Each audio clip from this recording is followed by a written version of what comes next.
Assalamualaikum warahmatullahi wabarakatuh. Salam sejahtera buat kita semua. Saya Hajaria, Universitas Muhammadiyah Sumatera Utara. Di sini kelompok kami akan menjelaskan hasil presentasi kami tentang pengadaan SDM. Pengadaan sumber daya manusia memiliki sasaran agar proses pengadaan sumber daya manusia dapat diperoleh sejumlah tenaga kerja tertentu sebagai sumber daya yang memiliki kualifikasi yang tepat sesuai dengan kebutuhan dari jabatan atau pekerjaan tersebut. Jelaskan definisinya dan apa saja pokok bahasan pada pengadaan SDM. Pokok bahasan pada fungsi pengadaan SDM adalah proses di mana penarikan, seleksi, penempatan, orientasi, dan indukasi untuk mendapatkan karyawan yang efektif dan efisien membantu tercapainya suatu tujuan perusahaan. Mengapa masalah pengadaan karyawan merupakan hal yang sulit dan rumit? Karena karyawan adalah aset utama perusahaan yang menjadi perencanaan dan pelaku aktif setiap aktivitas organisasi. Mereka mempunyai pikiran, perasaan, keinginan, status dan latar belakang pendidikan, usia dan jenis kelamin yang heterogen yang dibawa ke dalam organisasi perusahaan. Karyawan bukan mesin, uang, dan material yang sifatnya pasif dan dapat dikuasai serta diatur sepenuhnya oleh perusahaan. Maka, pengadaan karyawan sangat sulit dan rumit, diakibatkan oleh keinginan perusahaan untuk mendapatkan karyawan yang berkualitas dan berkompeten, serta penempatan karyawan yang sesuai dengan keahliannya, agar gairah kerja dan kedisiplinan akan lebih baik serta efektif menunjang terwujudnya tujuan perusahaan. Selanjutnya akan disambung oleh teman saya, Wafa Salsabila. Salsabila akan menjelaskan definisi analisis jabatan.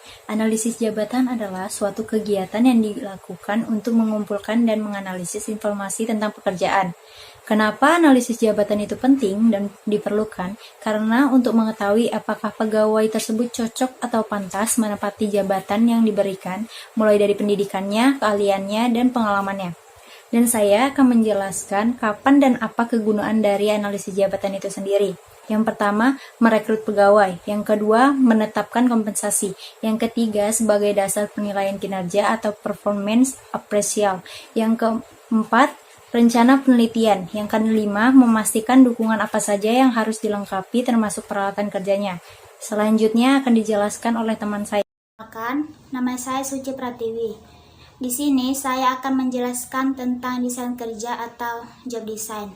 Desain kerja adalah pengalokasian jenis-jenis pekerjaan dengan mempertimbangkan beberapa ide, dan selanjutnya mengkombinasikan pekerjaan tersebut dengan tugas-tugas para pegawai. Dan tugas tersebut disesuaikan dengan tujuan organisasi dan kebutuhan dari individu. Untuk menghasilkan job design yang baik, ada prinsip-prinsip yang harus dipenuhi. Yang pertama, teralokasi secara tepat dalam organisasi. Yang kedua, mengoptimalkan penggunaan teknologi yang ada. Yang ketiga, beban pekerjaan dapat diselesaikan pada jam kerja normal. Yang keempat, aman secara fisik dan psikologis. Dan yang kelima, tidak adanya tugas yang tidak memberikan kontribusi terhadap pencapaian perusahaan. Selanjutnya, ada teknik-teknik desain kerja. Yang pertama itu ada job rotation. Ialah memberikan variasi dan keterampilan kerja kepada pegawai, yaitu dengan cara memindahkan pegawai dari departemen satu ke departemen lainnya, agar pegawai tidak bosan dengan pekerjaannya yang monoton, rutin, dan terbatas. Adapun dampak positif dan negatif rotasi kerja berikut. Dampak positifnya, yang pertama, menambah teman, pengalaman, dan kemampuan baru. Yang kedua, mengurangi kebosanan. Yang ketiga, dapat meredakan emosi. Yang keempat, tidak bergantung kepada satu pegawai saja. Dampak negatifnya, butuh waktu yang lama bagi para pegawai untuk beradaptasi. Dan yang kedua, job enlargement adalah metode perancangan kerja dengan memperluas isi dari pekerjaan tersebut, namun tetap dalam tingkat yang sama. Sehingga diharapkan hal ini dapat meningkatkan kemampuan dan tanggung jawab kerja. Yang ketiga, job enrichment adalah metode perancangan kerja dengan memperkaya pekerjaan, dengan meningkatkan perencanaan dan eksekusi dari pekerjaan. Contohnya, sekretaris. Pekerjaan mereka dibatasi dan mereka harus mengerti tugas dan pekerjaannya. Yang keempat ada kelompok kerja. Kelompok kerja ialah kelompok yang para anggotanya saling berinteraksi, terutama untuk saling berbagi informasi, untuk membuat keputusan yang disepakati bersama. Selanjutnya akan dijelaskan oleh teman saya. Nama saya Kasih Hamdina.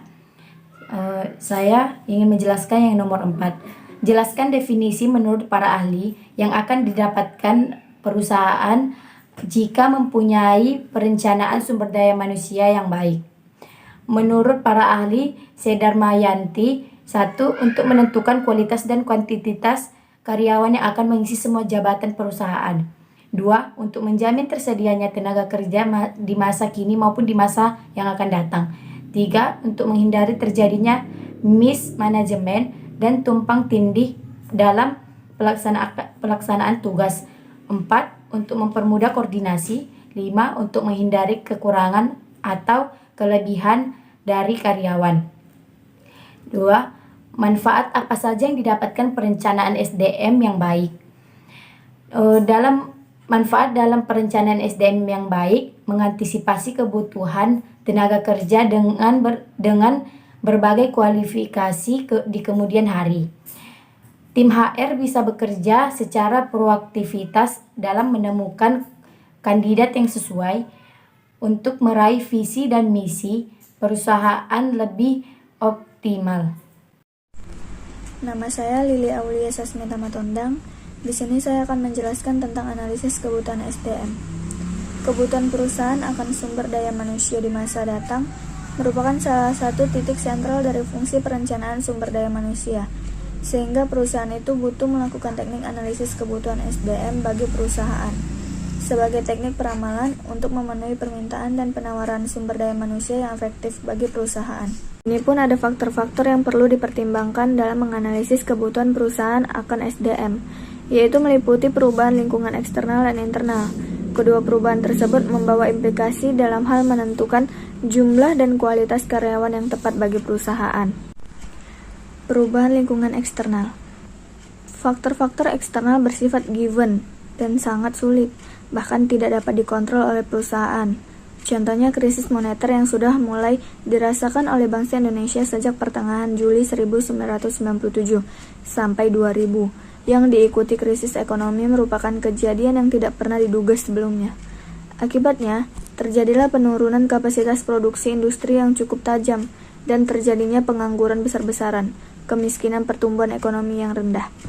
Perubahan lingkungan internal. Perubahan kondisi internal perusahaan meliputi perubahan kondisi perusahaan. Kondisi perusahaan yang sehat dan kurang sehat dilihat dari sisi efisiensi akan berpengaruh terhadap permintaan atau kebutuhan SDM. Teknik perkiraan kebutuhan SDM meliputi perkiraan jangka pendek dan jangka panjang. Yang membedakan kedua pendekatan itu adalah sebagai berikut. Teknik perkiraan jangka pendek akan kebutuhan SDM didasarkan pada pertimbangan kebijakan perusahaan, akan anggaran dan beban kerja serta analisis struktur perusahaan. Pendekatan jangka panjang. Teknik perkiraan jangka panjang terdiri atas analisis permintaan unit dan permintaan keorganisasian, pendapatan pakar, analisis kecenderungan, analisis statik, estimasi suplai internal, dan peramalan agregat dengan asumsi hampir semua sumber daya akan berubah.